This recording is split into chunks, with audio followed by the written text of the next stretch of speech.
How's everybody doing? My name is Anthony Brian Logan, and today we got to talk about CNN openly calling for the censoring of conservatives.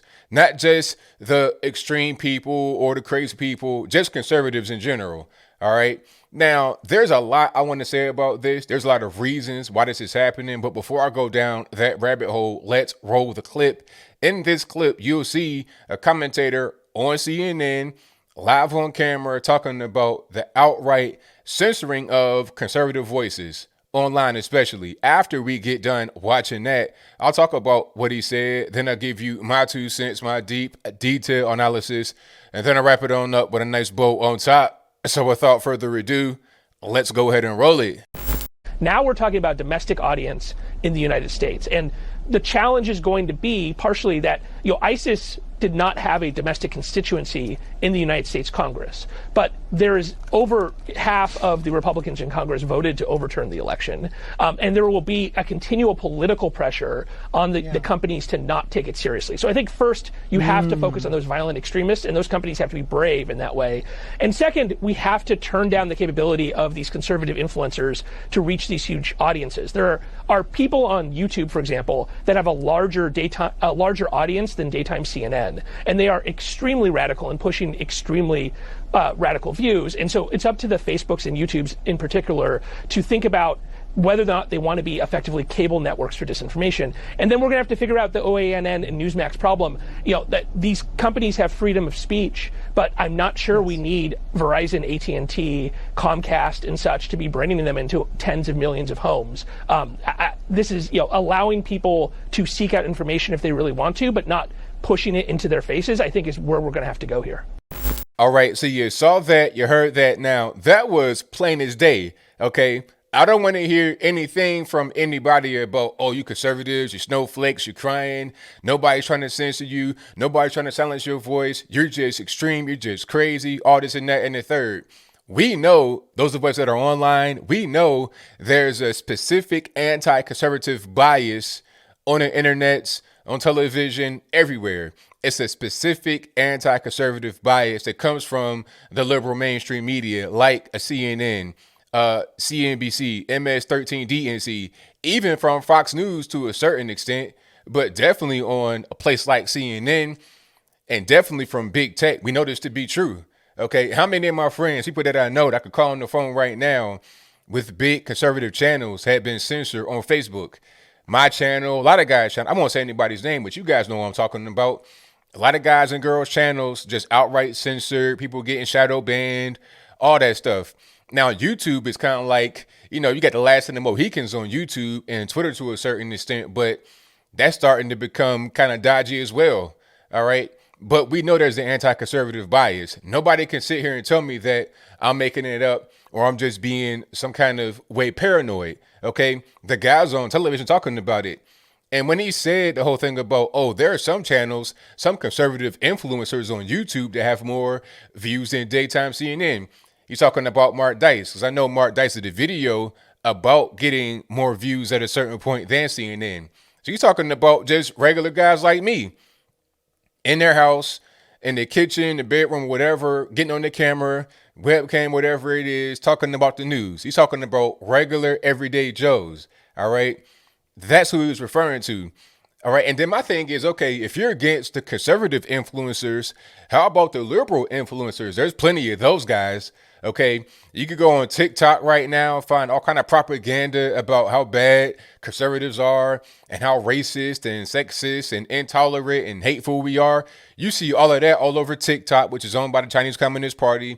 You see it on Instagram, Facebook, Twitter, YouTube, Twitch, wherever you have a social media network, wherever there's an internet connection and people are able to disseminate information, you're going to see anti-conservative bias from liberal influencers. Okay, the celebrities, let's not forget about the celebrities putting out hoaxes. Remember the whole Juicy Smouye? It's a polar vortex. It's 1,000,000 degrees below 0 Celsius. And they came out with some rope from Ace Hardware and MAGA hats talking about this MAGA country. And they tried to lynch me and they poured bleach and liquid on me. Stupid stuff. The garage pulled down from Bubba Smouye, aka Bubba Wallace. Okay.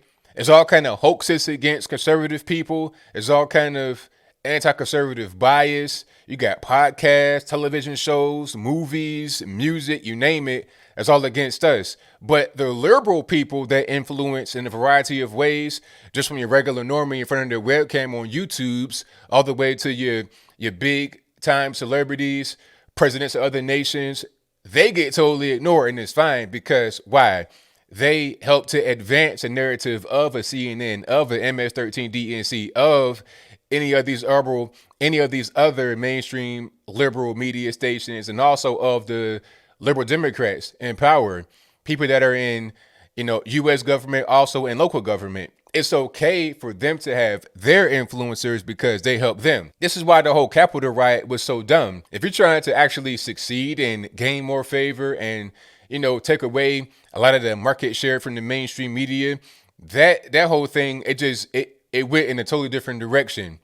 The mainstream media, who are 99.9% liberal, even on Fox to a certain extent, they're going to use that thing that happened at the Capitol as a weapon against us for years to come.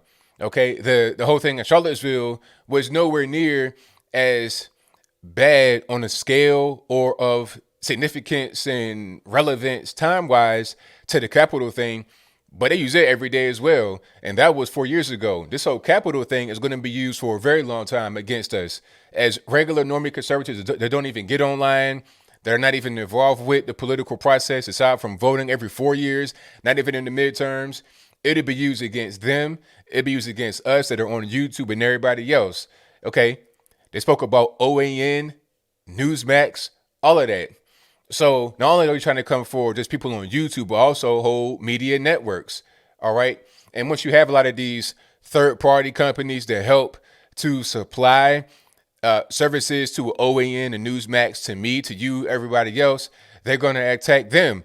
The guy was even saying them by name. And when he does that, that's a dog whistle to some people to say, oh, you know what?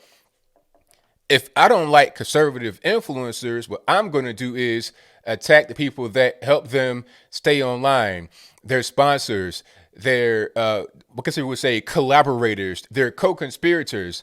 I'll attack them to try and attack the influencer. So if they want to keep my business and all the other liberal business, they'll eliminate the conservatives. That's what's going on right now. And the Capitol riot was the worst thing possible because not only will the liberals use it against us, you also have some quote unquote conservatives do the same thing. What's this lady's name? You got this new lady in Congress. I forget her name. I'll put it up right quick. Oh, Nancy Mace. Okay, this lady, Nancy Mace, a so-called conservative, just got elected. She's going to meet the press and all these other liberal mainstream media news outlets talking about, oh, she's a new voice in the GOP and they're going in a different direction. And we got to condemn Trump and condemn the questioning of the election, all kind of stupid stuff. Meanwhile, the election always gets questioned. The left are still saying that Russia interfered with the 2016 election, although that was not proven. And if it did happen, it wasn't because Donald Trump did anything, because he didn't get any kind of trouble. All right. It's not his fault. And if they interfered back then, what about right now, 2020? Was there no foreign interference or an attempt of a foreign interference? And if there was interference in 2016 and also in 2020, whose fault is it? Is it the foreign nation's fault, or is it somebody within the U.S. government's fault or a potential candidate running? Okay, so they're using debunked conspiracy theories and claims from 2016 every day, talking about Russia this, Ukraine this, all this and that and the third. But the whole thing about, hey, this looks kind of weird, 80 million votes for an unlikable candidate against the incumbent when you win Ohio and Florida. You can't speak about that at all. And the Capitol riot pretty much just set it in stone. Where there may have been some sympathy for the cause of trying to figure out what's happening with the election to investigate any kind of irregularities, that's gone now. Not only is that gone, they're using that as a weapon against us to further silence us. So as I close, I want to say this.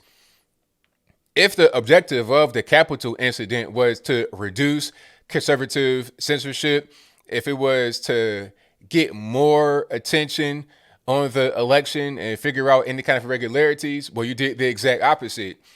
Nobody cares anymore about the irregularities. That's pretty much in bed. If you say that, you're pretty much gonna get canceled. You get blackballed. You get shadow banned, blocked.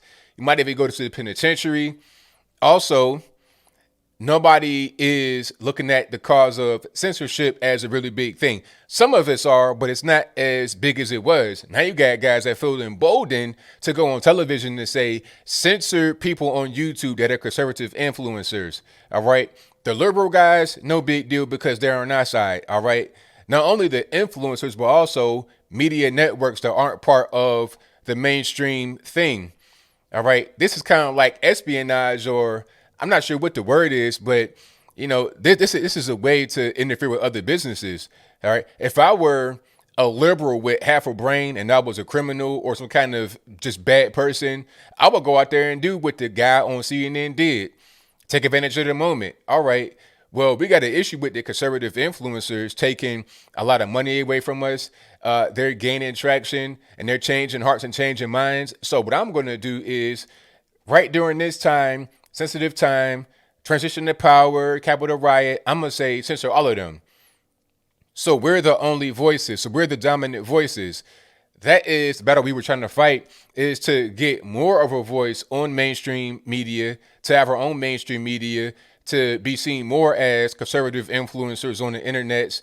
The whole Capitol riot took us quite a few steps back. And the liberal media vultures, the liberal politicians in DC who are also vultures, they kind of formed like Voltron to seize this moment to use as a weapon against us. But I think I'll leave that right there for now. And what say you? Am I right about my assertion of the Capitol riot and how the media and the politicians are taking advantage of it? Whatever your thoughts on that are, let me know in the comments below. Or am I wrong about that? Is it, am I being soft on my view of the riot? Although everything I said about the riot is true. I don't care about, being seen as a guy that's, giving you comfort or anything of the sort. My job is to tell the truth. That's what I came here from the beginning to do, tell you the truth. The mainstream media won't do it. Some guys on the internet won't do it. I'm going to tell you the truth. Everything I said about this whole situation is correct. Not even trying to brag. I just want to put that out there. Am I right about what I'm saying? Am I wrong about what I'm saying?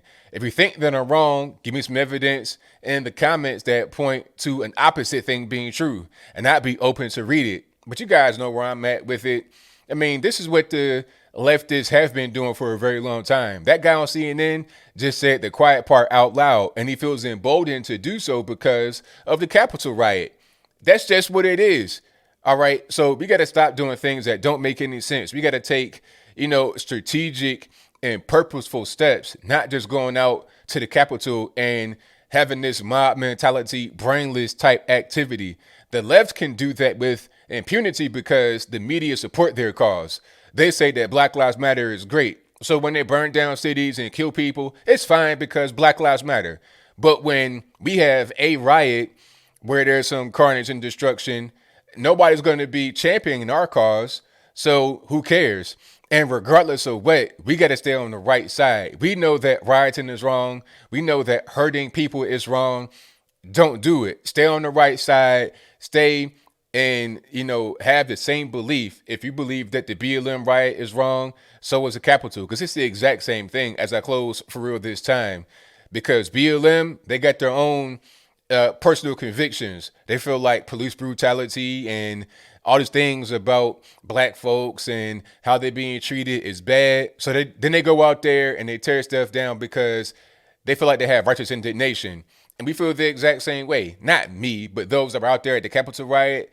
They think the election was taken, it's improper, and they're not getting answers. So they got to go out there and do things because of their own personal convictions. And they feel like they got righteous indignation. But at the end of the day, they're both wrong. And we got to call it the same across the board. That goes for those on the left and for those on the right.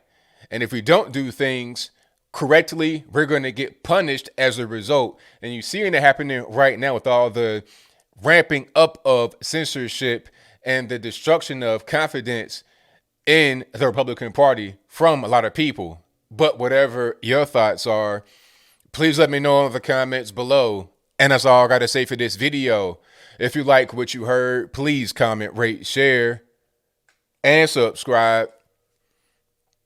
Peace.